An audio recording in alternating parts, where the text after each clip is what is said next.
오늘은 두 가지 집을 보여드리는 것으로 한번 설교를 시작해 보려고 합니다. 한번 잠깐 보여주시겠어요? 여러분 어때요? 저게 여러 채가 아니고요. 한 채입니다. 집이 하나예요. 조금 와이드하게 보여드리려고 조금 작게 사진이 나왔는데 뭐 참 멋있죠? 저게 유럽에서 제일 큰 궁전이래요. 어디냐면 프랑스에 있는 베르사유 궁전이라고 합니다. 보기만 해도 참 고급스럽고 멋지죠? 사는 건 둘째치고요. 한번 구경 가봤으면 좋겠어요. 그렇게 좋다니까 한번 구경 가봤으면 좋겠어요. 껍데기도 저렇게 좋으니 내부는 얼마나 화려하고 좋겠어요. 네, 또 한 집 보여드릴까요? 한번 또 보여주시겠어요? 네, 여기는 뭐 딱 봐도 아시겠죠? 지금은 아무리 아프리카라 그래도요 저런 집에서 사는 사람 없을 거예요. 저건 뭐냐면 옛날에 아프리카 사람들이 저렇게 살았다 보여주는 그런 우리나라로 따지면 민속촌 같은 그런 흑집이라고 그러죠. 비슷한 시기에 사는 거예요. 결국 베르사유 궁전도 사실 뭐 그 옛날에 지어진 궁전이고 그 비슷한 시기에 아프리카에서는 저렇게 살았고 그랬죠. 하나는 너무 세련되고요. 하나는 너무 좀 그래요. 예. 여러분이 둘 중에서 어디 사는 사람이 더 지혜로울 것 같으세요? 궁전에 사는. 그렇죠. 예. 궁전에 사는 사람이 더 지혜로울 것 같아요. 그러면 속담 하나 보여드릴까요? 한번 잠깐 보여주세요. 같이 읽어봅니다. 노인 한 사람이 죽으면 도서관 하나가 불타는 것과 같다. 예. 노인 한 분 돌아가시는 게 도서관이 하나 타서 없어지는 거랑 똑같다는 거예요. 여러분 도서관에 책이 얼마나 많습니까? 뭐 한 10권 20권 갖다 놓고 도서관이라고 그러지 않잖아요. 최소 수천 권, 뭐 그냥 몇십만 권씩 갖다 놓기도 하고 이런 정도 해야 도서관이라고 해요. 그러니까 도서관에 담긴 책의 지혜라고 하면은 무궁무진하다. 그래도 과언이 아니겠죠. 이 노인의 지혜를요 바로 이런 도서관에 비유한 겁니다. 참 기가 막힌 비유죠. 여러분 저 속담은요 아까 우리가 그 궁전에 사는 그런 유럽 사람들의 속담이 아니라 흙집에 살던 아프리카 사람들이 옛날부터 내려오던 그런 속담이라고 해요. 우리가 생각할 때는 흙집 살고 옷도 대충 입고 뭐 문화라고 할 것도 없을 것 같은 그런 아프리카 사람들이지만 여러분 그렇지 않아요.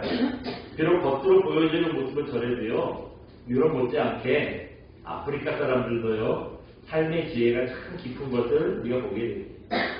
사실은 어느 집에 사는 사람이 더 똑똑하냐 더 문명적이냐 이런 얘기를 하려고 한 건 아니고요.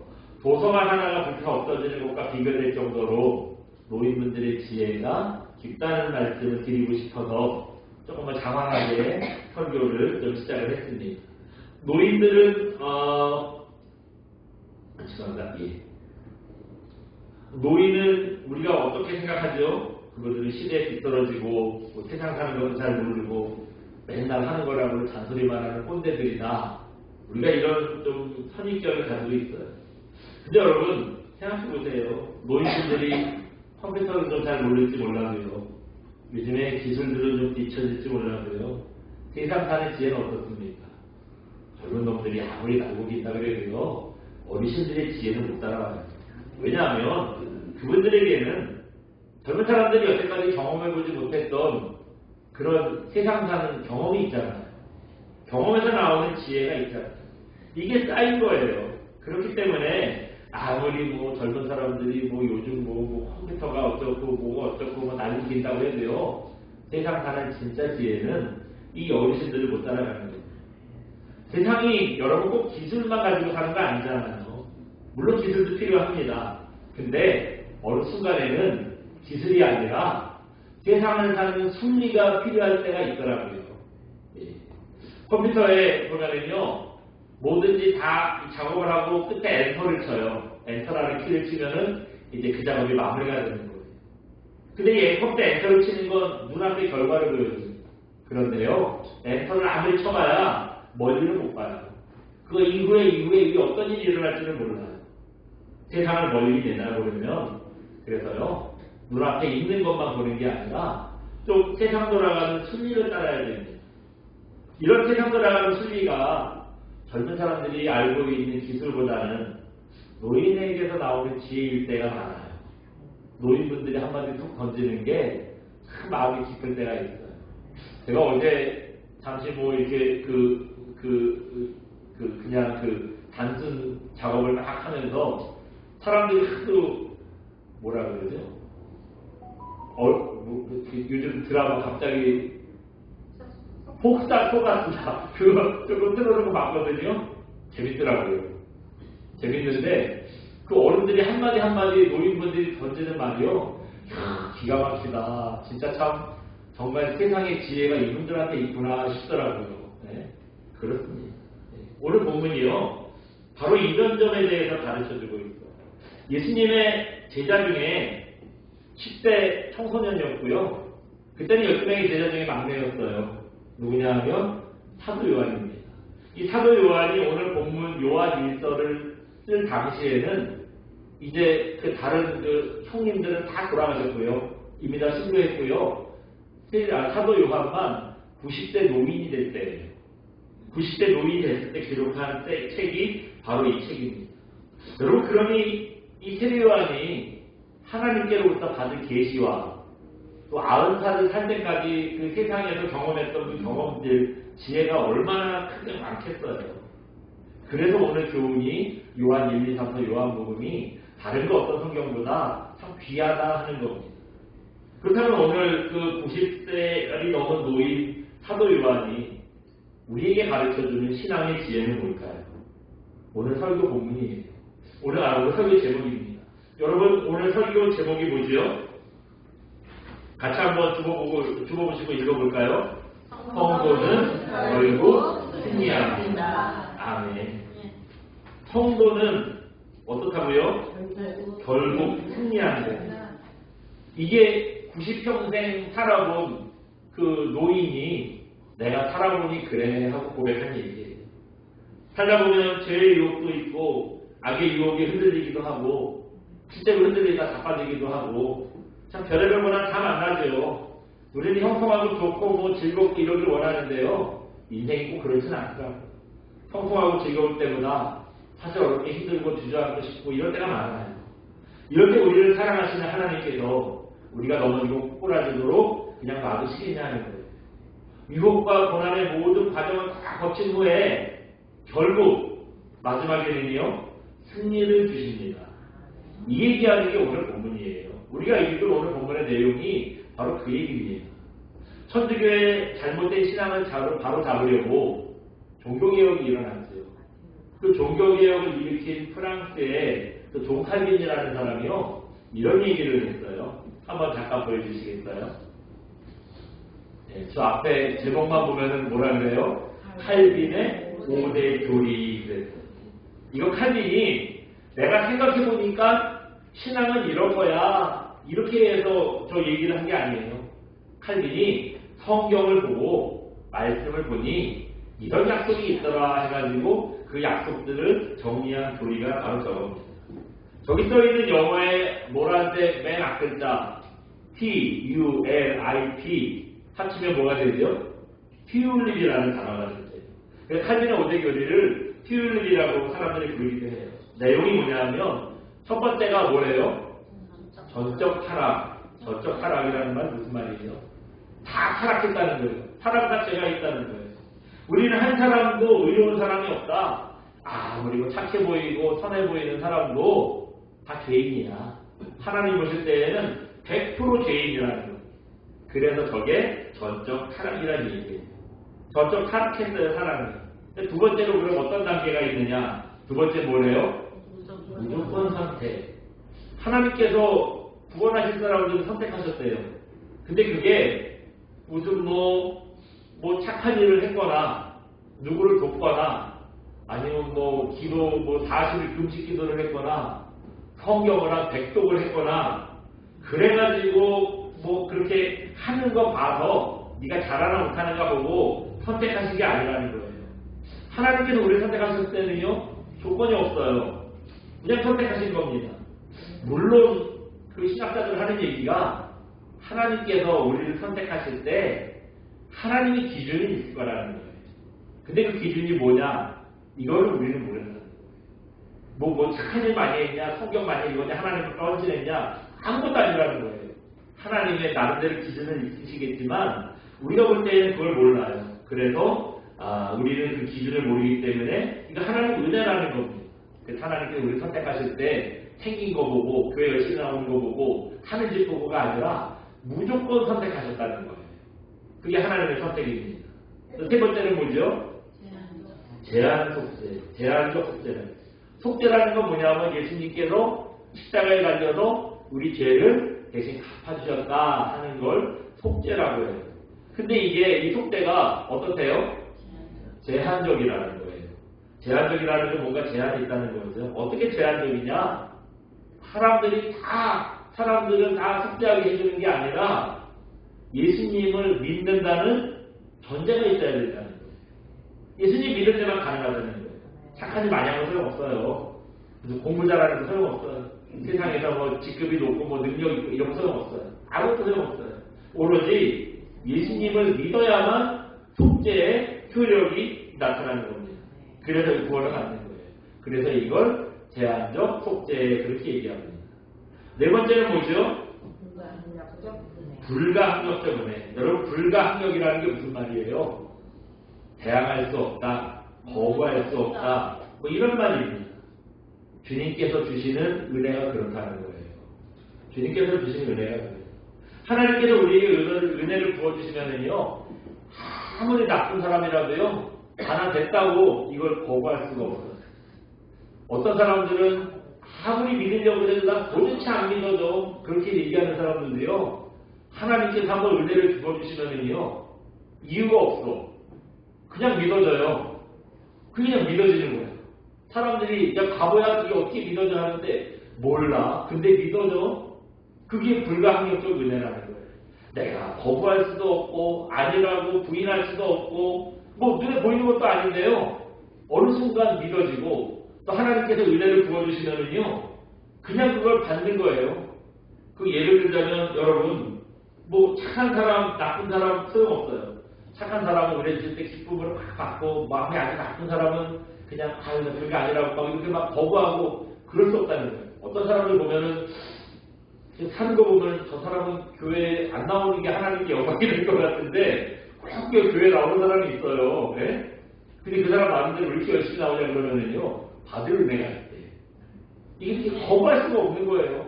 그래서요 아무리 많이 배운 사람 뭐 지위가 높은 사람 이런 사람들이요 누가 보든지 안 보든지 하나님께서 은혜를 한번 탁 주시면은요 너무 기쁜 거예요. 감격해가지고 눈물콧물 질질 흘리면서 애도 어른이고요 좋아합니다. 이게 이렇게 하나님께서 은혜를 부어주시면 거부할 수 없다, 저항할 수 없다. 그래서 이거 뭐라 그러냐면 불가항력적 은혜라고 합니다. 마지막이 뭐지요? 성도의 견. 저게 뭐냐면 우리를 구원하시는 순서예요. 첫 번째는 사람 누구나 다 전적으로 타락했다. 그래서 그럼 선택을 누가 했느냐? 어떤 사람을 선택했느냐? 몰라. 그냥 하나님께서 구원하실 사람을 선택하신 거예요.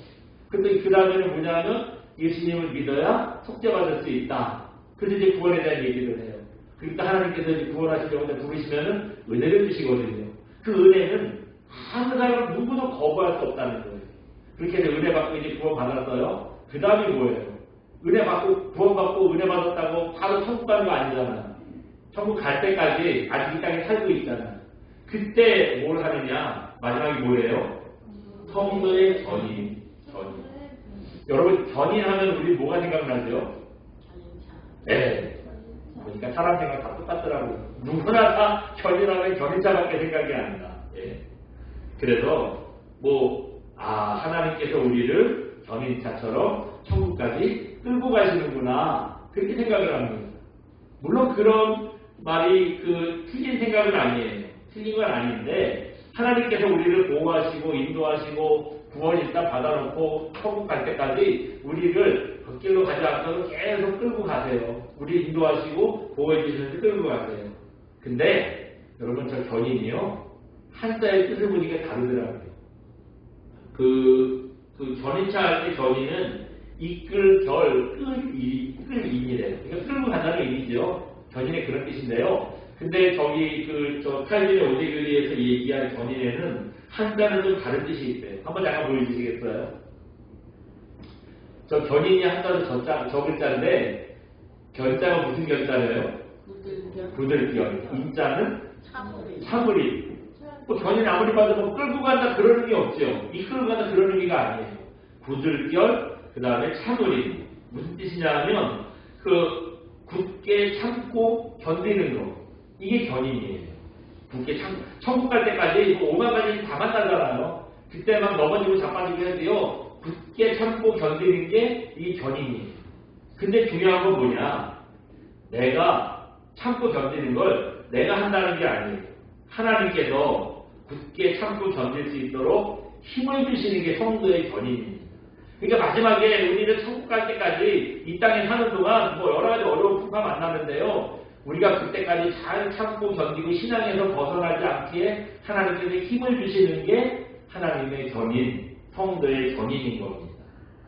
여기서 중요한 강조점은 뭐냐면 내가 아니라 하나님이신 거예요. 우리가 뭐 하나님께서 굳게 참고 견딜 수 있도록 힘을 주시는 거지 내가 뭐 어금니 꼭 깨물고 내가 결심합니다, 참습니다 이런다고 해서 우리가 고난에 왔을 때 이거 견디기가 힘들어요. 어디에 그런 약속을 하고 계시냐? 바로 오늘 본문 18절입니다. 이 얘기하려고 지금 앞에 서두를 장황하게 했어요. 18절의 얘기가 그 얘기예요. 오늘 본문 18절 한번 읽어봅니다. 시작. 하나님께로부터 난 자는 다 범죄하지 아니하는 줄을 우리가 아노라. 하나님께로부터 나신 자가 그를 지킴에 악한 자가 그를 만지지도 못하느니라. 아멘. 예. 여기 보시니까 하나님께로부터 난 자, 또 두 번째는 하나님께로부터 나신 자. 그랬어요. 앞에는 난 자가 다 하나님께로부터 온 사람들이에요. 근데 하나는 하나님께로부터 난 자, 하나님께로부터 나신 자 그랬어요. 하나님께로부터 난 자, 이거 누구냐면 우리 말하는 거예요.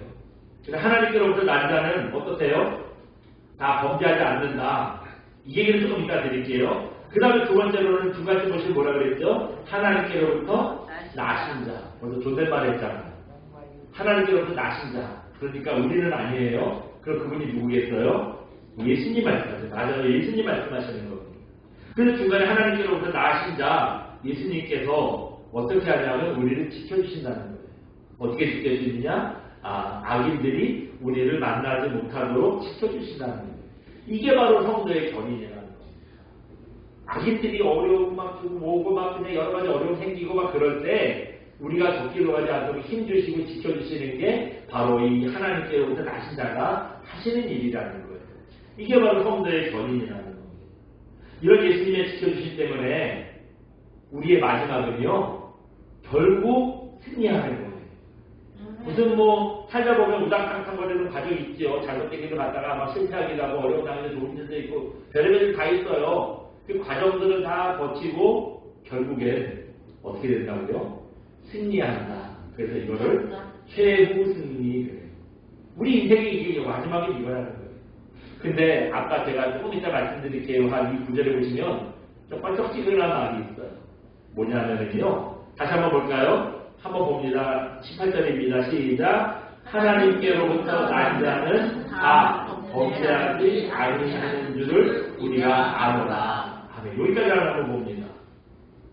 하나님께로부터 나신 자는 예수님이라고 그랬고 하나님께로부터 난 자는 누구라 그랬어요? 우리라고 그랬어요. 근데 여러분 우리가 뭐 하지 않는데요? 범죄하지 않는 이게 조금 껄쩍지근해요. 네. 여러분 죄를 저지르세요? 안 저지르세요? 네, 해요.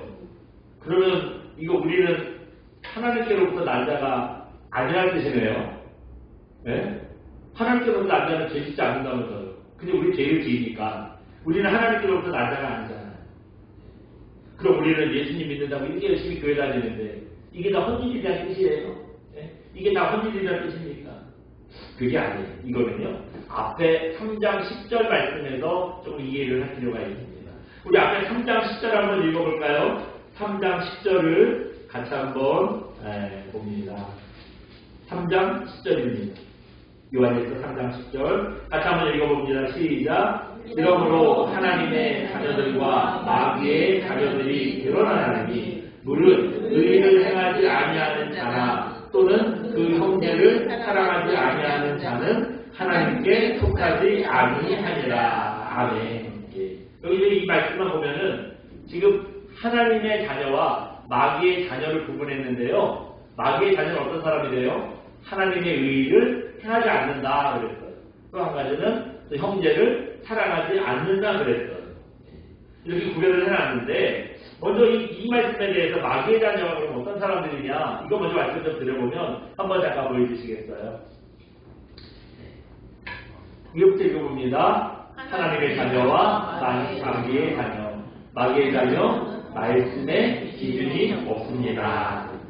마귀의 자녀는 어떤 사람들이냐? 하나님 말씀에 기준이 없다는 거예요. 그러니까 말씀이 인생의 기준이 되지 않는다는 거죠. 여기 그걸 여기 3장 10절에서 뭐라고 표현했냐면 의를 행하지 않는다 그랬어요. 의를 행하다는 건 뭐냐면 하나님 말씀을 믿고 따르는 거예요. 이게 의죠. 하나님 말씀이 가르쳐주는 건 누구죠? 예수님이에요. 그래서 하나님 말씀을 믿고 따르지 않는다는 건 말씀을 믿고 따르지 않는 거고 말씀이 가르쳐주는 예수님을 믿지 않는다는 겁니다. 그래서 의를 행하지 않는 마귀의 자녀들은요. 결론적으로 어떻게 사느냐? 지 맘대로 살아요. 하나님 말씀이 마음에 없으니까 지 맘대로 사는 거예요. 그리고 요즘엔 또 이걸 어떻게 표현을 하느냐? 세상이 약해졌잖아요. 영적인 흐름을 보면 요즘에는요. 이걸 어떻게 얘기하냐면 죄라고 말하지 말래요. 분명히 죄인데 죄라고 말하지 말라는 거예요. 네. 그래서 이거 아주 그냥 죄라고 말하는 거를 아주 병적으로 싫어합니다. 얼마나 싫어하느냐? 이거 죄를 죄라고 말하지 말자고 법을 정하세요. 요즘 그 정하는 법이 뭐냐? 포괄적 차별금지법이에요. 포괄적 차별금지법이 뭐냐면은 세상의 모든 사람들 차별하는 걸 금지한다는 거예요. 당연한 얘기죠. 옳은 얘기죠. 굉장히 멋있는 얘기. 사람들 차별하는 거 금지한다는 게 왜 나빠요? 좋아요. 당연한 겁니다. 근데 그 내용을 좀 보면은요. 죄를 갖다가 그걸 죄야 하는 말을 못하게 아예 법으로 정해놓지 않는 거예요. 분명히 성경에 죄라고 했는데 죄가 아니래요. 그냥 우리 마음이 우울해서 그래. 성향이 그래. 꼭 저 사람 자유야. 그러니까 죄라는 말을 꺼내서 그 사람 마음에 상처 주지 마. 네? 그렇게 말하는 게 포괄적 차별금지법이에요. 여러분 포괄적 차별금지법이라는 거에 대해서 좀 찾아보시면 이런 얘기들이 있어요. 말로는 뭐 인종, 장애, 성별, 나이 이런 걸 차별하는 걸 금지한다 그래요. 좋지요. 당연히 그래야 돼요. 그건 맞아요. 근데 구체적인 내용에 들어가 보면은 그게 이제 걸리는 거예요. 처음에 큰 타이틀은 좋은데 뭐 몇 조 몇 항으로 해가지고 이제 조금 내려가는 얘기를 보면은요 대부분 동성애 차별하지 말라는 얘기예요. 동성애 차별하지 말라는 얘기가 실제 내용입니다. 그래서 뭐 그 동성애 지지하는 사람들 뭐 대부분 하는 얘기가 이거 유전적인 거래요. 자기 안에는 동성애 유전자가 있어서 그러는 거다. 타고난 게 그런 걸 뭐 죄라 그러냐. 그래서 아이게 상처 주지 말아라. 그런 얘기를 합니다. 근데 실제로 의사나 과학자들이 하는 얘기가 있어요. 유전자를 다 분석을 해봤는데 동성애를 일으키는 유전자는 없대요. 그 누가 얘기했냐? 젠키스라는 사람이 얘기했어요. 그 사람 동성애자고 의사인데 동성애자고 그래요. 그러니까 없는 걸 자기가 막 만들어서 하는데 그 사람이 대표적이고 유명한 사람이다 보니까 마치 정설인 것처럼 얘기해요. 지금 과학계에서는요 동성애 유전자는 없다 정설이에요. 근데 아직도 동성애 유전자 때문이야. 그러니까 죄라고 정죄하지 마. 그런 얘기가 합니다. 하나님 말씀에 동성애는 죄라고 그랬는데 말씀이 없으니까 죄를 인정하지도 않아요. 그러니까 아예 죄라고 말하지도 않아요. 그리고 인생의 기준이 없으니까 마음대로 산대요. 여러분 이 시대 80년대부터 포스트 모더니즘이라는 얘기를 사회학에서 하는데 그 얘기가 뭐냐면 마음대로 살겠다는 거예요. 내가 생각하는 대로 하고 느끼는 대로 하고 뭐 기준 같은 거 다 때려부셔라. 권위가 어딨냐. 그냥 내 자유롭게 살자. 그 대표적인 게 히피 문화예요. 그 영향인 거예요. 그냥 내가 살고 싶은 대로 살겠다는 거예요. 그렇게 이게 바로 마귀의 자녀들의 특징이라는 거예요. 반면에 하나님 하나님 자녀의 특징은 어떠냐? 한번 잠깐 보여주시겠어요? 같이 한번 읽어봅니다. 하나님의 자녀, 말씀의 기준이 있습니다. 하나님의 자녀는요, 말씀의 기준이 있어요. 그래서 세상을 살 때 뭘 하든지 말씀의 기준을 가지고 사는 거예요. 그래서 말씀이 하라 그러면 하고, 아니라 그러면 아닌 줄 알고, 뭐 그런 기준을 갖고 산대잖아요. 방금 읽은 3장 10절에 그 반대로 하면은 의를 행하지 않는 자라고 그랬으니까, 의를 행하는 자는 하나님의 자녀라는 뜻이겠죠. 하나님 말씀 따른다는 거예요. 다시 오늘 보면 18절로 돌아와서 하나님께로부터 난 자는 다 범죄하지 않는다 그랬어요. 하나님께로부터 난 자는 범죄하지 않는다. 범죄가 없다는 거예요. 이걸 어떻게 이해하느냐. 현실은 우리도 죄를 져요. 근데 여러분, 하나님의 자녀와 마귀의 자녀는요, 중간은 비슷해. 우리도 죄를 짓죠. 또 세상 사람들도 죄를 짓죠. 근데 어디가 다르냐? 끝이 달라요. 끝이 달라요. 세상 사람들은요, 말씀이 없기 때문에 끝까지 죄를 짓고도 회개하지 않습니다. 그게 뭐 죄야? 죄라고 얘기해가지고 나한테 상처 주지 마. 나 죄 아니라고 생각해. 그러니까 내가 죄가 아니라고 생각하면 다 괜찮다는 거예요. 그러니까 끝까지 회개 안 해요. 죄를 계속 갖고 가는 거예요. 근데 하나님의 자녀는 어때요? 중간에 뭐 유혹에 빠져서 넘어지고 자빠지고 죄 지을 수 있어. 우리 그렇잖아요. 그런데 여러분, 죄를 지은 채로 끝까지 안 가잖아요. 성경이 우리 안에 있잖아요. 하나님의 말씀이 그건 죄야라고 말씀해 주시는 거예요. 그렇게 굉장히 꺼림직해. 그래서 기도할 때요, 여러분 꾸준히 기도하는 게 좋아요. 습관적으로 계속 기도해야지. 그러고 기도하다 보면은요, 내 잘못이 생각나. 하나님 말씀이 아니었던 게 생각나. 회개하지 않고는 못 견뎌요. 그냥 회개하는 거예요. 그래서 하나님의 자녀는 과정은 같이 죄를 짓지만 끝이 달라요. 우리는요, 분명히 회개해요. 회개합니다. 여러분, 우리가 회개하면 이제 죄가 없잖아요. 죄가 없으니까 이제 아까 말씀하신 대로 뭐라 그랬죠? 하나님의 자녀는 다 범죄하지 아니한다. 여기서 이게 중요해요. 뭐냐면 죄가 있는데 내가 용서해줬어라고 말씀하는 게 아니라는 거예요. 아예 없는 셈 쳐준다는 겁니다. 만약에 하나님께서 죄가 있는데 내가 너 용서했다 자꾸 얘기해보세요. 여러분, 그거 용서해줬다고 얘기 듣는 것도 한두 번이지. 나중에 그거 자꾸 들으면 부담스럽잖아요. 그게 상처가 되잖아요. 내가 죄가 졌었지. 이게 마음에 자꾸 아픔이 오잖아요. 그러니까 하나님은 그런 걸 들추지 않는다는 거예요. 그냥 아예 진짜로 처음부터 없었다고 인정해 주신다는 거예요. 그러니까 죄를 졌는데 용서했어가 아니라 예수님의 십자가를 믿을 때 너 죄가 없었어. 그래서 하는 얘기야. 하나님께로부터 난 자는 죄를 짓지 아니하노니. 예전에 죄 졌던 거 나는 몰라. 너 이 용서받을 때 나는 몰라. 너 없었어. 아니야. 왜 그래? 너 죄가 원래부터 없었어라고 인정해 주신다는 거예요. 이걸 갖다 뭐라 그러냐면 칭의라고 해요. 그런 얘기를 하는 거예요. 즉 그 얘기 하는 거예요. 그래서 이 아흔살 먹은 세례 요한이, 아니 사도 요한이요, 지금 그 얘기하는 거예요. 주님과 함께 살아보니 사는 게 다 그래. 마귀의 유혹에 빠지고 넘어지기도 하는데 예수님께서 우리를 도와주셔. 그래서 우리 결국 승리하는 거야. 내가 90평생 살아보고 하는 얘기야. 그러니 노인의 말 들어. 지금 그 얘기가 함축되어 있는 게 바로 18절 말씀인 거예요. 이 한마디 귀한 말씀이 있는 거예요. 어거스틴의 묵상록이라는 책에 보면은요, 어거스틴이 마귀의 시험에 대해서 이런 얘기를 합니다. 마귀가 때때로 자기한테 찾아와서 시험을 줄 때가 있대요. 근데 이럴 때 어거스틴은 그거 좋아한대요. 환영한대요. 왜냐하면 시험을 통해서 내가 믿음이 있는지 없는지가 증명되기 때문이라는 거예요. 여러분, 마귀가 시험할 때 잘 이기면 이 사람 믿음이 있는 거잖아요. 근데 넘어졌으면 믿음이 없다고 할 수는 없지만 약해진 거잖아요. 그러니까 자기 믿음이 지금 어느 정도 컨디션인가를 알 수 있다는 거예요. 그래서 시험이 아주 자기 좋다는 거예요. 그렇다고 덧붙이는 말이 있어요. 마귀랑 1대1로 직접 대면하려고 그러면 안 됩니다. 그렇게 얘기를 해요.